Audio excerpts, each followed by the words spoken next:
UFOs and Creatures Reported in Varginha, Brazil, by Charles Lear. Brazil has a unique place in UFO history, not only for the abundance of high-strangeness UFO reports that come from that region, but also for the fact that people have been reportedly injured and have even died as a result of their alleged encounters.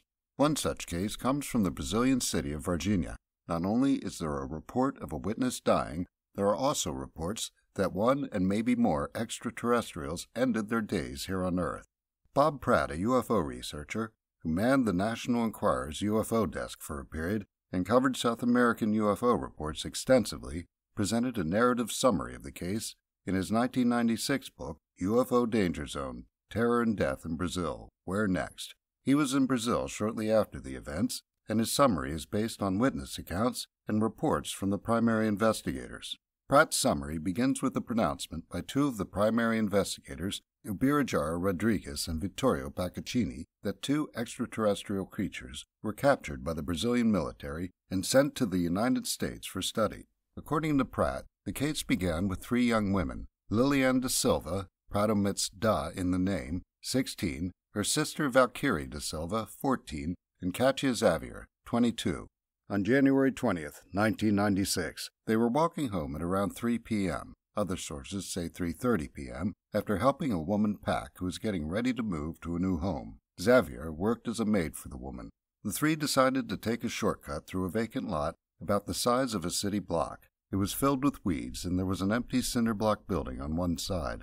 When they were about 50 feet in, Liliane saw something and alerted the others with a scream. According to all three of them, in the course of several interviews, they saw a creature squatting against the wall of the empty building with its left side towards them. It was about 3 feet tall, with oily brown skin, had a bulbous head with three horn-like protrusions, and large red eyes that were vertically oblong.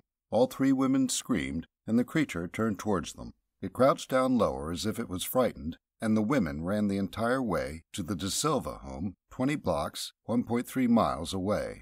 After the women had calmed down, Liliane and Valkyrie's mother, Luisa da Silva, found someone to drive her and Katia to the site.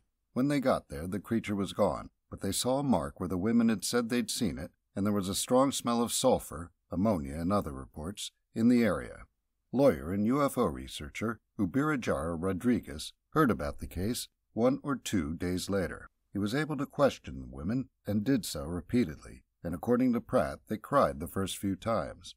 Rodrigues had them retrace their steps at the site and interviewed family members and friends.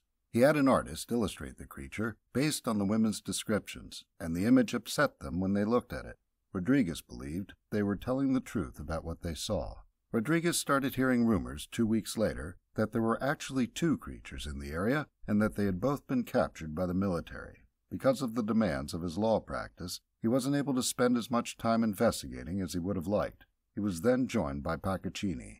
The two found witnesses claiming to have seen one of the creatures in the hospital and to have talked with military personnel who knew about the operations involving the creatures. After interviewing these witnesses, they came up with the story that Paccaccini told to Pratt during Pratt's 6-day visit in March and April. According to Paccaccini's version of events, the creature seen by the women was the second one seen in Varginha that day.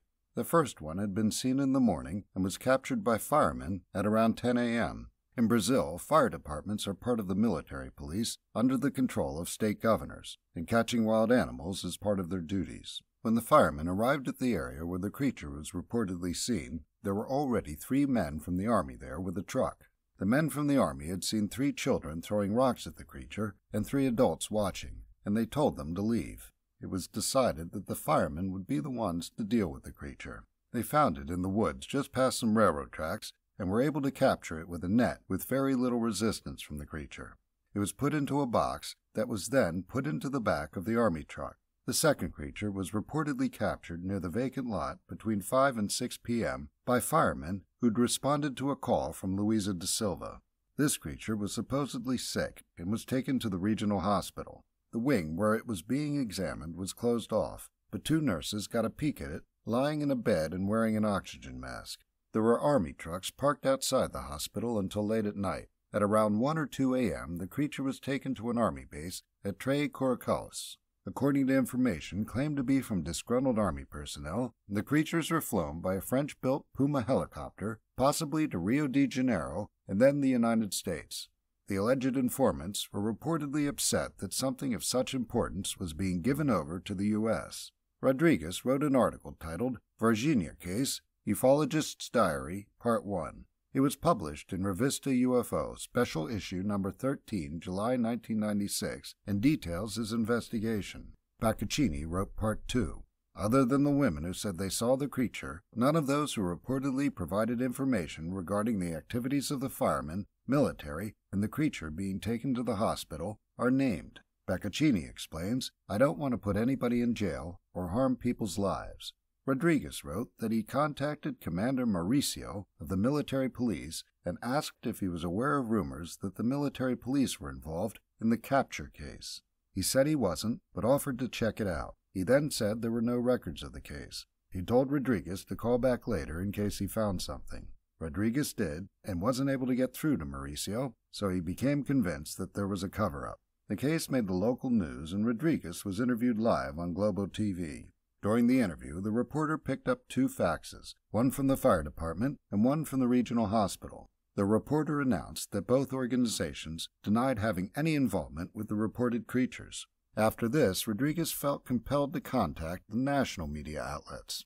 He wrote that he had been hesitant to do so, but decided that this was the only way we could pressure the authorities.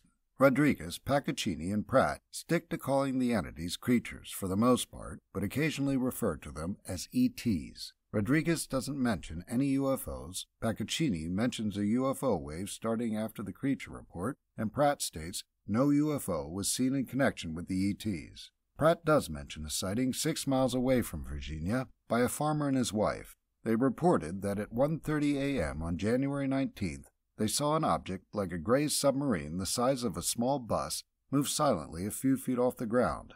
This report, and one by Carlos de Souza, of witnessing the crash on January 13th of a cigar-shaped silver object with a gash in its side that had white smoke pouring out, became associated with the creature case. An article by Luisa Villamilla, titled The Varginha Extraterrestrial Case, published in the May 1996 edition of History magazine, describes the excitement created by the case.